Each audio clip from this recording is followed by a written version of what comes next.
Hello दोस्तों, स्वागत है आपका हमारे यूट्यूब चैनल में। दोस्तों, आज हम इतिहास की एक कड़ी लेकर मैं आपके सामने आया हूँ। अगर आपको पसंद आए तो इसको लाइक करिएगा, वीडियो को भी शेयर करिएगा और चैनल को भी सब्सक्राइब करिएगा। ये सीरीज लगातार चलने वाली है। थोड़ा सा बिजी होने के कारण मैं वीडियो नहीं बना पाया था। अब आपके सामने मैं पर डे 1-2 वीडियो ले आऊँगा। आप निराश ना रहिएगा और अपने अच्छे से तैयारी भी करिएगा, याद रखिएगा। चलिए, आज हम बात करेंगे इतिहास के। स्टार्टिंग से पढ़ते हैं आज इतिहास, ठीक है। चलिए, हिस्ट्री। देखिए, इतिहास है क्या? ये बहुत सारे सवाल हमारे माइंड में रहते हैं। इतिहास क्या है, ठीक है। तो इस पर हम पहले चर्चा कर लेते हैं। इतिहास, चलिए मैं इसको थोड़ा सा बड़ा कर लेता हूँ।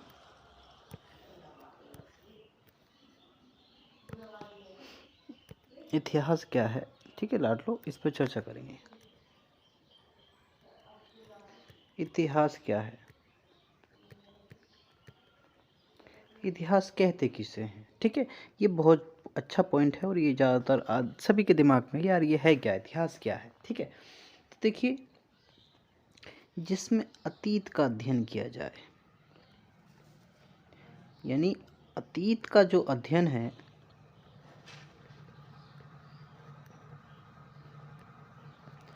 अतीत का जो अध्ययन है लाडलो, वही क्या है?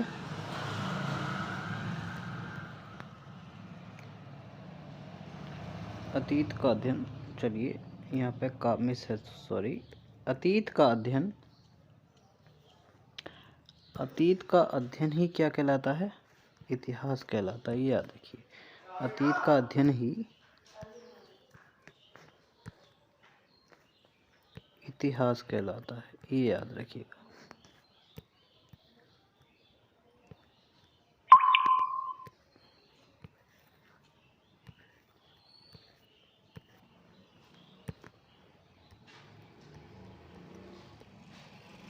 थोड़ा बड़ा हो जाता है,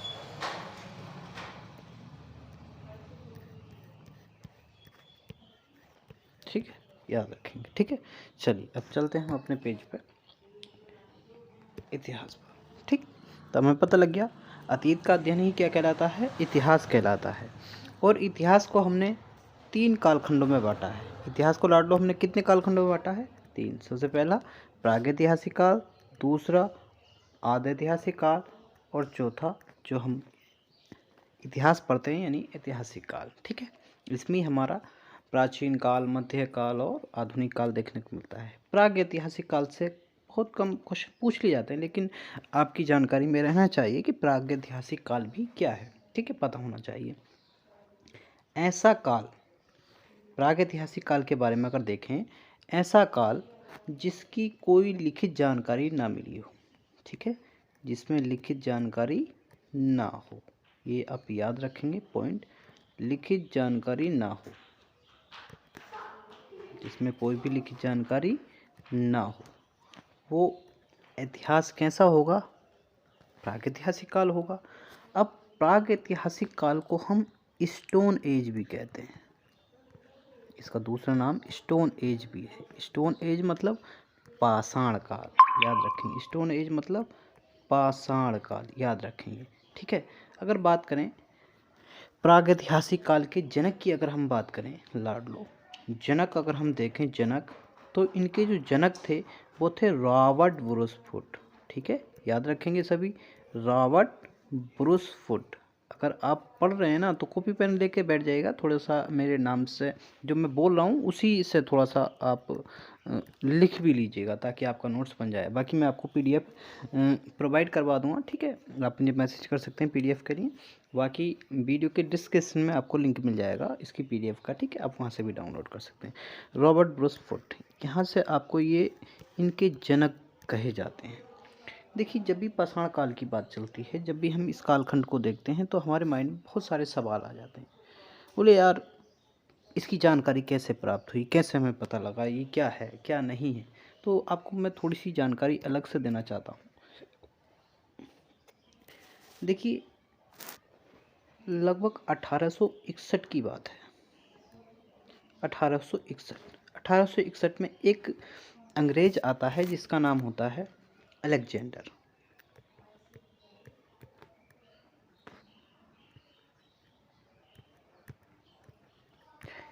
अलेक्जेंडर कनिंघम इनका पूरा नाम है। अलेक्जेंडर कनिंघम होते हैं ये क्या करते हैं, 1861 में लॉर्ड कैनिंग के उसमें, उस समय जो वायसराय था वो लॉर्ड कैनिंग था। लॉर्ड कैनिंग के सहयोग से ये भारत में आर्कियोलॉजिकल डिपार्टमेंट की नींव रखते हैं, यानी जिसको हम भारतीय पुरातत्व विभाग कहते हैं। पुरातत्व विभाग, यानी जिस विभाग की हम बात कर रहे हैं,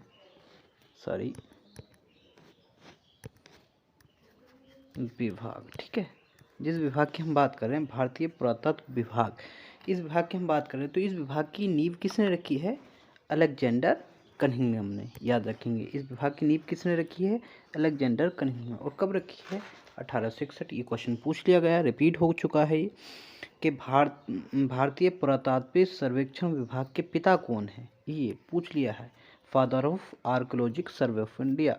तो याद रखेंगे कौन है, अलेक्जेंडर कनिंघम, ये आपको याद रखना है, ठीक है। और इसमें एक साथ ही में ये चीज़ याद रखना है कि किसके सहयोग से की थी, तो लॉर्ड कैनिंग के। उस समय वायसराय कौन था, लॉर्ड कैनिंग था। तो लॉर्ड कैनिंग के सहयोग से ये आर्कियोलॉजिकल यानी भारतीय पुरातत्व विभाग की स्थापना की गई है, ठीक है, याद रखेंगे, आप इसको भूलना नहीं है। अब बात आता है कि भाई ये जो नाम देखते हैं हम, जैसे कि हमें सिंधु घाटी सभ्यता में हमें देखने को नहीं मिलता है, कोई भी लिखित साक्ष्य तो मिलता है लेकिन पढ़ा नहीं जाता। उससे पहले बहुत सारा बेलन घाटी हैं, सोहन घाटी हैं, यहाँ पता नहीं लग पाता। तो इनका नाम कैसा पता कि ये सोहन घाटी है, ये बेलन घाटी है, या ये कुछ और है। तो याद रखेंगे, जो वस्तुएं मिली हैं, जो पुरातत्व की चीज़ें मिली हैं, जो वस्तुएं मिली हैं, जो वस्तुएं मिली हैं, वस्तुएं जो मिली हैं, वस्तु के आधार पर जो नाम रखा है,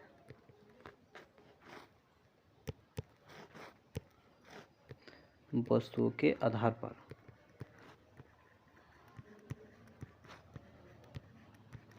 नामकरण जो किया है,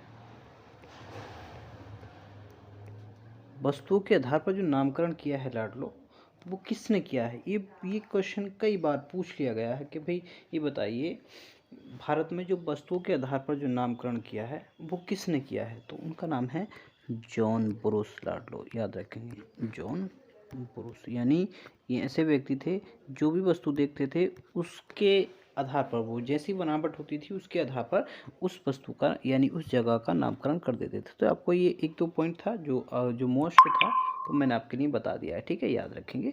वस्तु के आधार पर किसी भी स्थान का जो नाम रखा है वो किसने रखा है, जॉन ब्रूस ने, ठीक है। चलिए अब हम चलते हैं अपने स्टार्ट की ओर, ठीक है। तो हमें पता है कि इतिहास को कितने भागों में बांटा गया है, 3। तो ठीक है, याद रखेंगे इतिहास को कितने भागों में बांटा गया है, 3। बात करते हैं इतिहास का पिता। तो इतिहास का पिता कौन है, हेरोडोटस। हेरोडोटस, ये आपको याद होना चाहिए, पूछ लेता है, इतिहास का पिता कौन है, हेरोडोटस है। अगर बात करें प्रागैतिहासिक काल के जनक कौन है, यानी इनके पिता कौन है, तो आपको मैंने बताया रॉबर्ट ब्रूसफुट, ठीक है। और अगर हम बात करें आधे ऐतिहासिक काल के, तो सर जॉन मार्शल, ठीक है, याद रखेंगे, यहाँ पे लिख सकते हैं मार्शल, ठीक। सर जॉन मार्शल इसके आधे ऐतिहासिक काल के पिता थे, ठीक है। चलिए अब आगे बढ़ते हैं, ठीक। बात करते हैं प्रागैतिहासिक काल की, ठीक। तो याद रखेंगे प्रागैतिहासिक काल को कितने भागों में बांटा गया और इसमें क्या आता है। तो जैसे मैंने आपको स्टार्टिंग में बताया था कि प्रागैतिहासिक काल को ही हम क्या कहते हैं, पाषाण काल कहते हैं। प्रागैतिहासिक काल को ही हम कौन सा काल कहते हैं, पाषाण काल, यानी ऐसा काल जिसमें कोई भी लिखित जानकारी प्राप्त ना हुई हो, केवल अवशेष ही मिले हों। और अवशेष भी किसके, पत्थरों के, ठीक है। अवशेष भी किसके? पत्थरों के, याद रखेंगे। तो वो काल कैसा कहलाएगा? पत्थरों का काल कहलाएगा, यानी पाषाण काल कहलाएगा। इसको अंग्रेजी में बोले तो स्टोन एज, स्टोन एज लाड लो, ठीक है, याद रखेंगे। तो इसको कितने कालखंडों में बांटा गया है? इसको कितने कालखंडों में बांटा गया है लाड लो? इसको बांटा गया है 4 कालखंडों में, ठीक है, जिसमें आपको दिखाई दे रहा होगा, ठीक, स्टार्टिंग में पाषाण काल, ठीक, पाषाण का यानी पूरा पाषाण काल, मध्य पाषाण काल, नव पाषाण काल और ताम्र पाषाण काल। आपने ये ताम्र पाषाण काल नहीं देखा होगा, लेकिन मैं आपको इसके बारे में समझाऊंगा, प्यार से इसके बारे में बताऊंगा, आपको इसके बारे में भी समझ में आ जाएगा, ठीक है। चलिए शुरू करते हैं। तो देखिए पूरा पाषाण काल में क्या हुआ है, ठीक, अगर हम इसके पर चर्चा करें। चलिए पूरा पाषाण काल की जानकारी अगर मैं आपको दूं तो पूरा पाषाण काल में क्या हुआ था लाडलो, इसमें स्टार्टिंग से अगर बात देखें, यानी मैंने इसका अनुमानित आय मान लिया 2.5 लाख, लेकिन ऐसा नहीं है। ये जब से दुनिया स्टार्ट हुई है तब से लेके और 10,000 ईसा पूर्व तक इसका कार्यकाल माना जाता है, ठीक है। अब बात आती है पूरा पाषाण काल में जो लोग थे वो कैसे लोग थे, ठीक है। तो इनकी कौन सी जनजाति, जैसे इस टाइम हमारी जो जनजाति है वो कौन सी है? होमो सेपियंस है। हम कौन हैं? होमो सेपियंस हैं। हम कौन से? होमो सेपियंस। लेकिन अगर बात करें पूरा पाषाण काल में कौन से लोग थे, ठीक है, पूरा पाषाण काल में किस जनजाति के लोग रहते थे, तो उस पर हम डिबेट कर रहे हैं इस टाइम। तो हम बात करते हैं पूरा पाषाण काल में जो लोग थे वो कौन सी जनजाति से थे बेटा? वो थे निग्रोटो जनजाति। सॉरी, कौन सी जनजाति थी बेटा? निग्रिटो जनजाति, ठीक है, निग्रेटो, ये याद रखेंगे। नेग्रिटो जनजाति के लोग थे। पूरा पाषाण काल में जो लोग थे वो कौन सी जनजाति के थे? निग्रिटो जनजाति के। और इस टाइम जो अब हम हैं तो हम कौन सी जनजाति में हैं? यानी होमो सेपियंस। हमारा जो वैज्ञानिक नाम है क्या है? होमो सेपियंस है, ठीक है, याद रखेंगे। अब देखो इसमें बात कही है कि इनकी जीविका का मुख्य आधार आखेटक यानी शिकार था। आखेटक के साथ साथ खाद्य संग्राहक काल के रूप में भी इनको जाना जाता है। यानी इस बात को हम समझेंगे कि पूरा पाषाण काल के जो लोग थे वो कैसे थे? आखेटक। आखेटक का मतलब होता है शिकार, ठीक है। आखेट का मतलब होता है लाडलो शिकार। आखेट का मतलब होता है बेटा शिकार, ठीक है। यानी इनका जीवन जो था शिकारी था, ठीक, इनका जीवन कैसा था? शिकारी जीवन था इनका, ठीक। उसके बाद शिकारी जीवन था, लेकिन शिकारी के साथ साथ आपने देखा होगा बहुत सारे, जैसे कि आपने शेर को देखा है, चीते को देखा है, भेड़िए को देखा है, इनका जीवन कैसा? शिकारी जीवन है। लेकिन ये एक काम करते हैं, शिकार जब करते हैं तो अपना वो शिकार क्या कर लेते हैं? वो संग्रह कर लेते हैं, उठा कर ले जाते हैं और उसको फिर रख कर खाते हैं आराम से, चाहे 1 दिन या 2 दिन, जब तक उनकी कैपेसिटी होती है।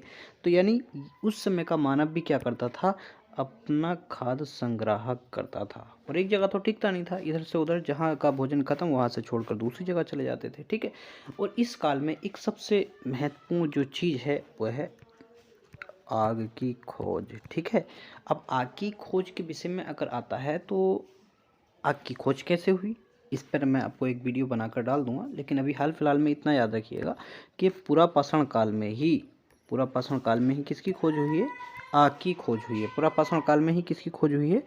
आग की खोज हुई। और कैसे हुई है? पूरा पाषाण काल में पत्थरों को रगड़ने से आग की उत्पत्ति हुई। अब देखो इसमें एक जिक्र किया है पत्थरों को रगड़ने से।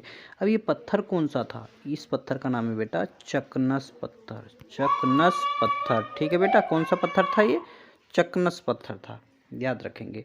यानी याद रखेंगे इन पत्थरों के मुकाबले चकनस पत्थर में बहुत तेज़ी से चिंगारियाँ निकलती हैं। तो याद रखेंगे कौन सा पत्थर को तेज़ी से रगड़ें तो बहुत तेज़ी से चिंगारियाँ उत्पन्न होती हैं? तो चकनस पत्थर, ठीक है, याद रखेंगे। अगर बात करते हैं भाई इस समय के पूरा पाषाण कालीन क्या स्थल हैं हमारे यहाँ? बिल्कुल हैं। भारत में इसके अगर अवशेष देखें पूरा पाषाण काल के तो हमें इसमें सोहन घाटी दिखती है, वेलन घाटी में दिखती है, और नर्मदा नदी के तट पर जितने भी लोग रहे हैं, यानी जिसको नर्मदा घाटी कहा गया, वो पूरे के पूरे क्या है? पाषाण काल के लोग थे। सब उसमें बहुत समय से लोग रह रहे हैं, पता नहीं कब से रह रहे हैं, लेकिन तो हमने उनको नाम दिया है पाषाण कालिक, ठीक है। तो सोहन, बेलन, नर्मदा घाटी, यहाँ से क्या है? पाषाण कालीन स्थल मिले हैं, गुफाएं वगैरह और कुछ औजार भी हमें मिले हैं जिनका हम जिक्र करेंगे, ठीक है। भोपाल के पास एक भीम बेट का गुफा है। भीम बेट का गुफा में चित्रकारी मिली हैं, शिलाश्रय मिले हैं, यानी चित्रकारी मिली है इनकी जो, यानी इस समय का जो पूरा पाषाण काल का जो मानव था वो किससे परिचित था, यानी चित्रकारी से परिचित था, चित्र बनाता था, ठीक है, चित्रकारी करता था। याद रखेंगे, ऐसा नहीं कि बेवकूफ़ नहीं था, माइंडेड था, लेकिन चित्रकारी में दक्ष था, क्योंकि उस समय की पाषाण कालिक चित्रकारी हमें भीमबेटका में देखने को मिलती है, ठीक है। तो याद रखेंगे, इसमें क्या चीज़ याद रखने की ज़रूरत है आपको, इसमें 3 चीज़ आपको याद रखने की ज़रूरत है, जैसे कि आपको जनजाति याद रखनी है, नेग्रीटो, ठीक है, आपको जनजाति याद रखनी है, लाडलो, नेग्रीटो जनजाति याद रखनी है, आपको इसमें आग का आविष्कार याद रखना है, इनका शिकारी जीवन के बारे में याद रखना है, ठीक है, शिकारी जीवन के बारे में याद रखना है। शिकारी जीवन के साथ साथ ये क्या करते थे, खाद्य संग्राहक करते थे, ठीक है, क्या करते थे, खाद्य संग्राहक करते थे, ठीक है, ये आपको याद रखना है, ठीक। और लास्ट में आपको क्या याद रखना है इसमें, खाद्य संग्राहक, आग की खोज, शिकारी जीवन और नेग्रीटो जनजाति के थे, ठीक है। और आग किस पत्थर से उत्पन्न हुई, चकनस, यानी चकनस पत्थर, इसमें आपको याद रखना है, ठीक है। बाकी इसमें और ज़्यादा आपको याद रखने की आवश्यकता नहीं है। बाकी आपको अगर बात की जाए स्थलों की, तो स्थल आपका वेलन घाटी है, वेलन घाटी है, सोहन घाटी है, ठीक है, ये आप याद रखेंगे। और आपको चित्रकारी के बारे में भी याद रखना है, वेलन घाटी, सोहन घाटी, और ये लोग चित्रकारी से परिचित थे, यानी चित्रकारी करते थे। अगर क्वेश्चन आ जाए, कभी पूछ ले या पीसीएस का एग्जाम दें, तो आपको इसके बारे में विस्तार से पढ़ना होगा, वेलन घाटी, सोहन घाटी। यानी अगर चित्रकारी की बात करेंगे तो भीमबेटका को आप नहीं भूलेंगे। मानव द्वारा सबसे पहली चित्रकारी अगर विश्व में कहीं मिली है तो कहाँ मिली है, वो भीमबेटका में, ठीक है। और ये लोग कौन सी जनजाति के हैं, निग्रीटो। आदमी ने सबसे प्रथम किसकी खोज की है, आग की खोज। आग की खोज किस पत्थर से हुई है, चकनस पत्थर से। आदमी का जीवन प्रारंभ में कैसा था, शिकारी। वह क्या करता था, खाद्य संग्राहक। इसके अवशेष कहाँ मिले हैं, वेलन घाटी से, सोहन घाटी से, ठीक है, याद रखेंगे। आगे चलें, चलिए आगे चलते हैं हम मध्य पाषाण काल में। सेकंड क्या था हमारा, सेकंड फेज था हमारा मध्य पाषाण काल, ठीक।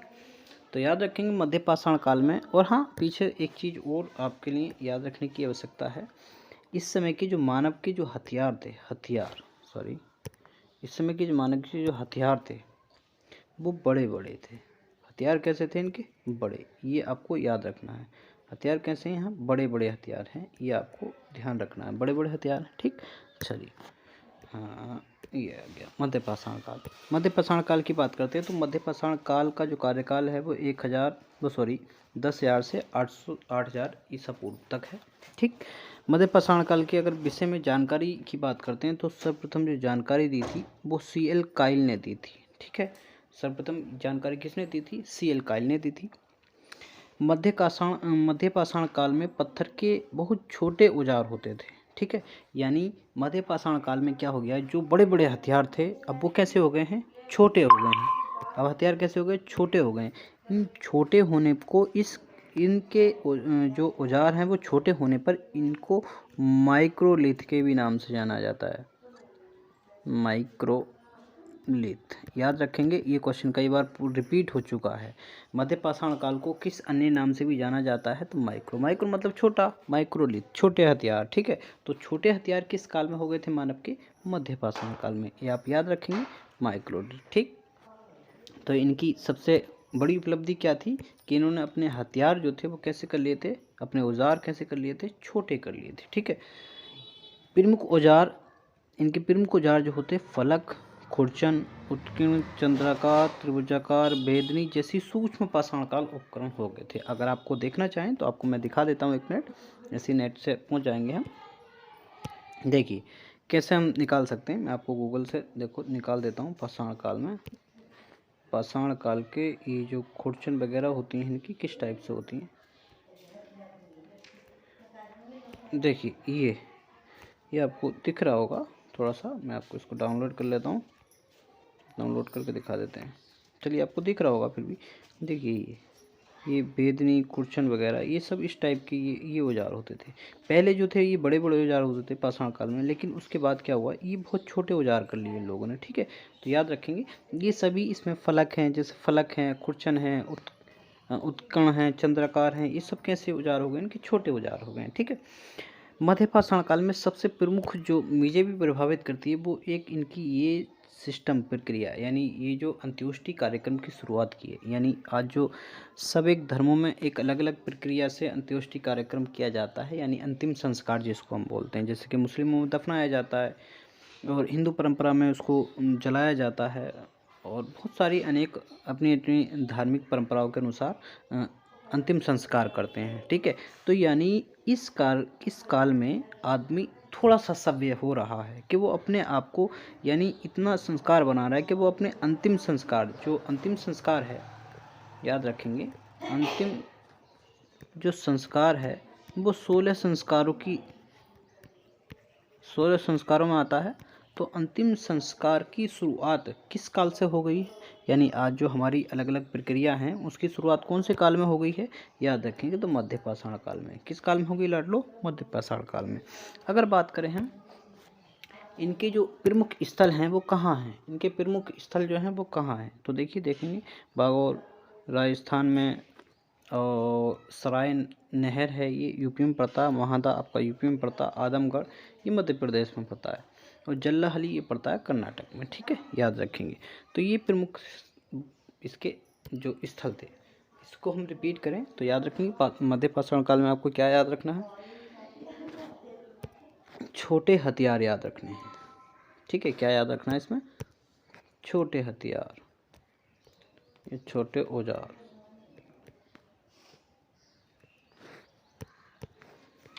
छोटे हथियार या औजार। ठीक है, छोटे औजार। दूसरा याद रखना है अंत्योष्टि कार्यक्रम, अंत्योष्टि या अंतिम संस्कार, अंत्योष्टि कार्यक्रम की शुरुआत, अंत्योष्टि कार्यक्रम शुरू। ठीक है, और ये इनकी सर्वप्रथम उपलब्धि थी। बाकी आपको इसमें कुछ याद रखने की आवश्यकता नहीं है। ठीक है, चलिए आगे चलते हैं। अब बात करते हैं नवपाषाण काल की, जो आपको इसमें से कभी ना कभी किसी न किसी एग्ज़ाम में क्वेश्चन पूछ लिया जाता है। नवपाषाण काल की बात करते हैं तो नवपाषाण काल को न्यूलिथ भी कहा जाता है, यानी जहाँ कुछ न्यू होता है तो उसको न्यूलिथ हम बोल सकते हैं, जो न्यू पीरियड आता है। ठीक है, नवपाषाण काल को न्यूलिथ पीरियड भी कहा जाता है। याद रखेंगे, इसका कार्यकाल जो है 8000 से 3000 BC तक है। ठीक है, 8000 से 3000 BC तक है, याद रखेंगे। इसका आविष्कार जो किया था वो सर जॉन लुबाक द्वारा किया गया था। याद रखेंगे, नवपाषाण काल का जो मतलब खोज की गई थी या नामकरण जो किया गया था वो सर जॉन लुबाक द्वारा 1865 में किया गया था। नवपाषाण काल में मनुष्य का प्रमुख आविष्कार कृषि, मन का स्थायी आवास, पशुपालन, पहिए का आविष्कार आदि थे। ठीक है, इस पर हम बात करते हैं। ठीक, चलिए देखिए, बात की गई सबसे पहले कृषि की, सबसे पहले बात की गई कृषि की। ठीक, मानव द्वारा सर्वप्रथम कृषि कहाँ की गई? देखिए, अगर मैं आपको मैप द्वारा थोड़ा सा, क्योंकि ये एक मोबाइल का डिजिटल है, चलिए थोड़ा सा अगर समझ पाएँ, थोड़ा सा और साफ बना दिया जाए।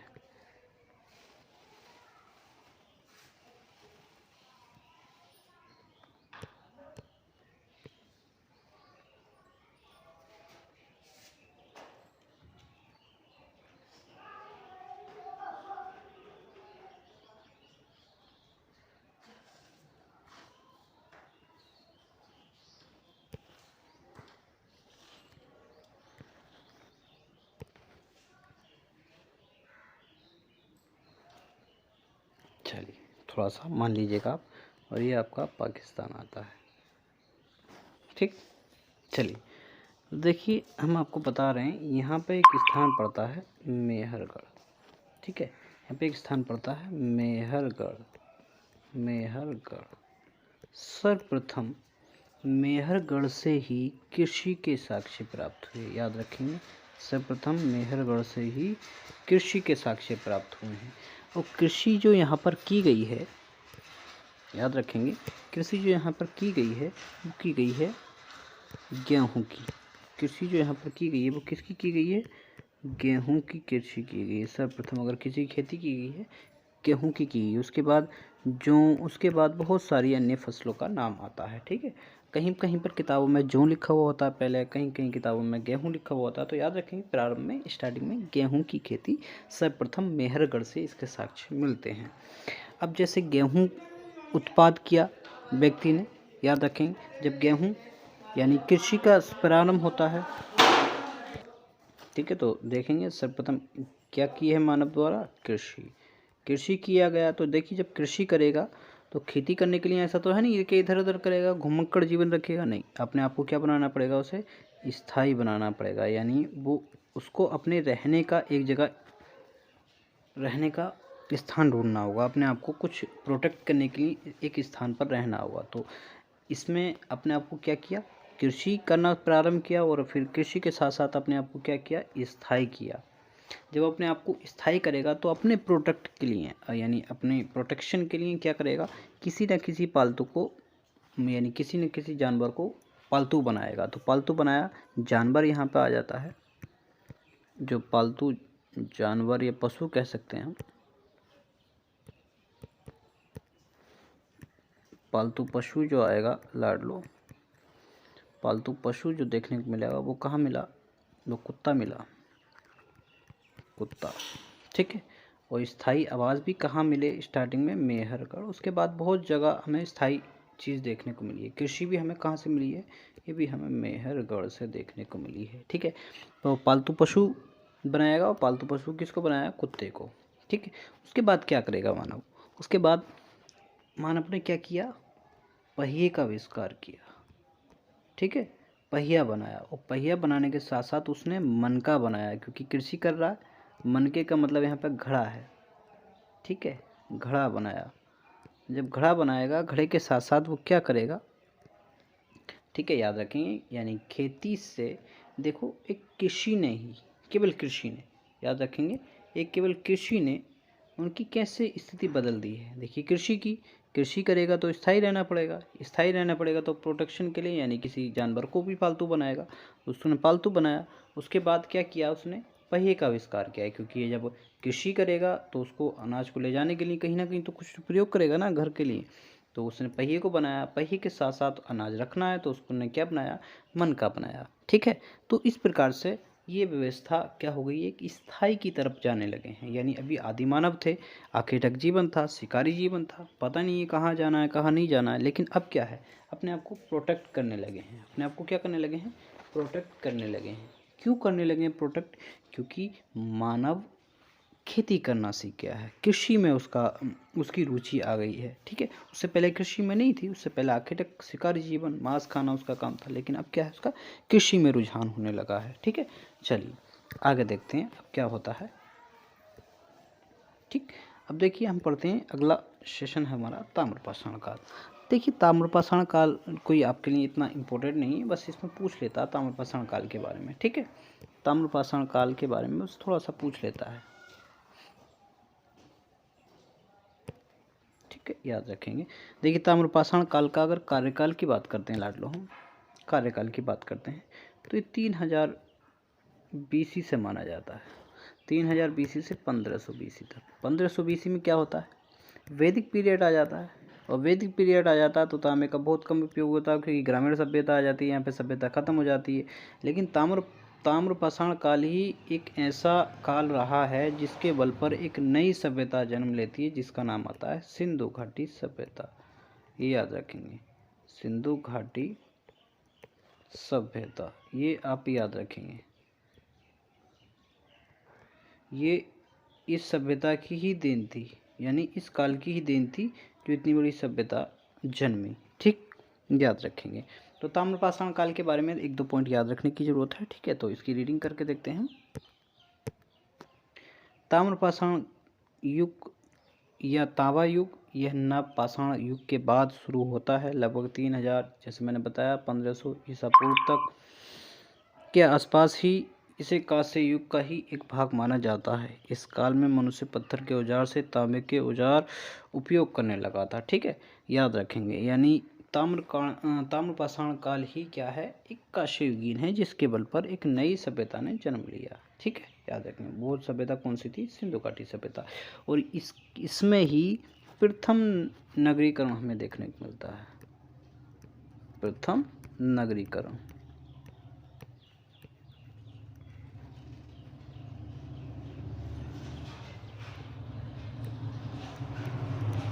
प्रथम नगरीकरण हमें देखने को मिलता है, याद रखेंगे। ठीक है, चलिए आगे बढ़ते हैं, थोड़ा सा फास्ट करते हैं। अच्छा, कंप्लीट हो गया। चलिए मैं इसकी पीडीएफ आपको प्रोवाइड करवा दूंगा, आप लिंक डिस्क्रिप्शन में मिल जाएगा इसकी पीडीएफ का। ठीक है, बाकी अगर आपको वीडियो पसंद आई हो तो प्लीज़ लाइक करिएगा और चैनल को भी सब्सक्राइब करिएगा और दूसरे दोस्तों लोगों को भी शेयर करिएगा। ठीक है, और बाकी डटे रहिएगा लाड लो।